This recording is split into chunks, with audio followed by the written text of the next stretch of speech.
How to use differentiation to create an equitable classroom. In the old days, there was an expectation that, by the old days, I mean like 19th and early 20th century, there was an expectation that we could create one curriculum and everybody would be able to adhere to a standardized curriculum. This is since, with multiple waves of research and studies of different educational approaches, has been proven to be untrue. We can't just teach one thing and give one test and expect everybody to come to the same place. So that's where differentiation comes in.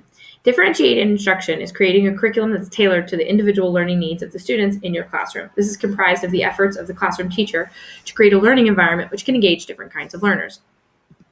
Some examples of differentiation are reading groups grouped by a reading level, reading materials offered at a variety of levels, multiple levels of spelling or vocabulary tests, small group work, and rubrics tailored to the individual students' need levels.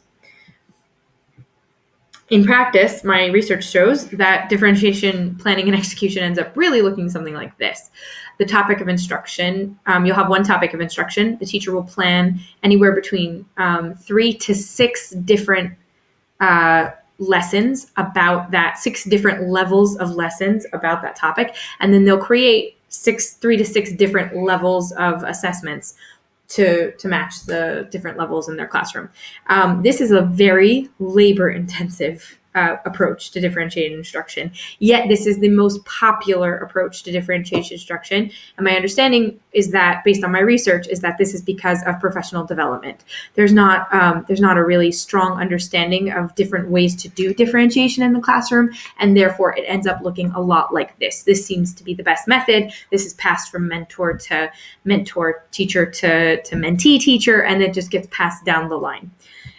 Which ends up leaving not a lot of time to really dive into how my different individual students are doing, because I'm spending so much time planning and grading all these different levels of assessments and worksheets. So what's universal design for learning? Universal design for learning minimizes barriers and maximizes learning for all students, because we don't want to leave kids behind. That's everyone's goal, really. And we want to create a flexible curriculum that can be accessed by many different students at many different levels. Each student is accessing information that achieves the same goal for the entire classroom. If I have a unit where I want everyone to learn about the pros and cons of, If I want a unit where I want everyone to learn about slavery in the 19th century and how it led to the Civil War, then and the aftermath effects that ended up leading into the Civil Rights Movement. So then my goal is that I want everyone to learn about slavery, and I want everyone to have a strong understanding of how was it formed, what did it look, how was the institution formed, what did it look like, how did it maintain itself for such a long time, and then how was it dissolved. So that's my goal there. However my students learn about it, however they gain that information is great. I don't care how they learn about it. Do they learn about it through, so let's get to that. How will they learn about it? If that's what I'm teaching about, slavery, how can I teach them about it so that they all get to the same goal, to the same end result? So how do we use differentiation within Universal Design for Learning to create an equitable classroom? A Universal Design for Learning lesson plan would look more like this. As you can see, a lot less labor intensive. We have my main topic of instruction. Then I have several different kinds of lessons based around my main topic of instruction. Then I have one assessment. It might be a formal assessment. It might be a project-based assessment, in order with which to understand what did my students gain from my unit, and did I achieve my goals? Did they understand where does slavery come from? How was it maintained as an institution? What did it look like? And how was it dissolved? So first I have to give a background lesson. I have to explain. There has to be some frontal teaching involved. We've all learned this, that no matter how bad a word frontal teaching is, in every classroom, there's always going to be a little bit of it. So we know that, but I don't want my whole lesson to look like that. Not everyone's going to learn like that. Then I need a text-based lesson. I'm teaching history. I need primary sources. I need to show my kids, this is what it looked like through the eyes of the people who really experienced it. I didn't experience slavery. Don't take me as your final word. Don't take Wikipedia. Wikipedia wasn't there. You want to know, what did it really look like through the eyes of people who were there? So then you could do something more text-based. With history, unfortunately, sometimes we understand that there are kids who are not text-based learners, but you do sometimes need something that's text-based. So great, now we've got a text-based lesson, and we've got some more background, and we were enhancing and deepening our knowledge of slavery. Then I have a more hands-on lesson. Okay, guys, now I'm going to give you some individual research work. You go find the answers to these questions. You go find out. Show me your sources. Where did you get the information from? Are you answering these questions? Where did it come from? How was it maintained? What did it look like? How was it dissolved? Always staying focused on those are my key goals. Then you have a group work project. Compare and contrast the information we've heard and learned already. Discuss it with your peers. What have they gained? Do they have some more information that you don't have?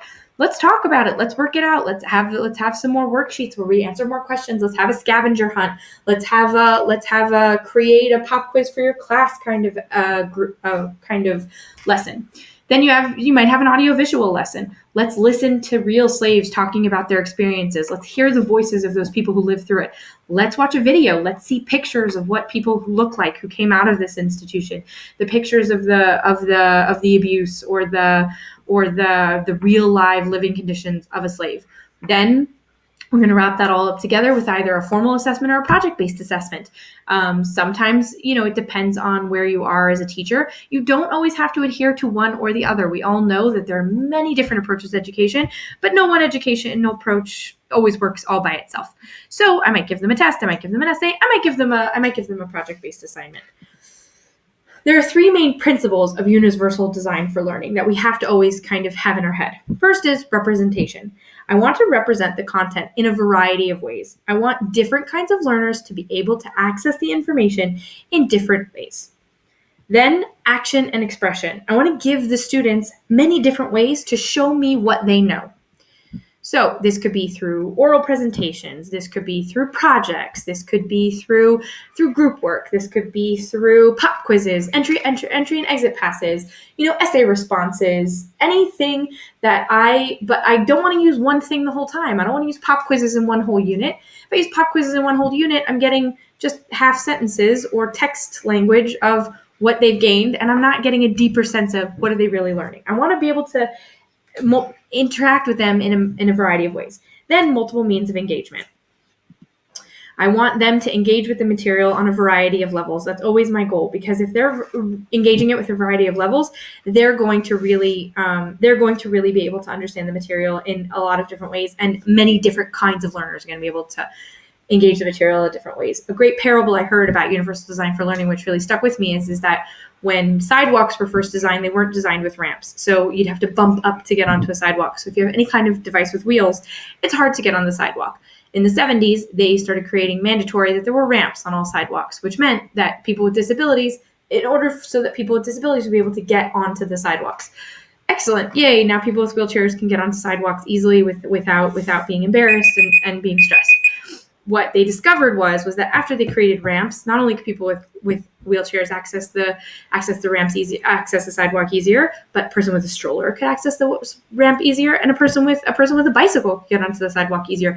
Any machine with wheels could get onto the sidewalk easier. So the idea is that my students, who are always going to learn no matter what I do, just because I'm not catering to their specific needs and I'm moving more towards trying to approach a different segment of the audience of the class, doesn't mean that student loses out. They're going to gain. In fact, what you're going to see is that in a previous classroom where maybe I had an A level, a B level, and a C level student might be teaching something to one of my A level students that he understood that she didn't understand. And I think that's the beauty of universal design for learning. Today, listed among teachers' biggest challenges are sufficient professional development time, lack of supplemental support for the classroom, and a lack of sufficient instructional time. Incorporating universal design for learning into your classroom is one of the keys to creating not only less stressful planning and execution for a teacher, but an equitable and successful learning environment.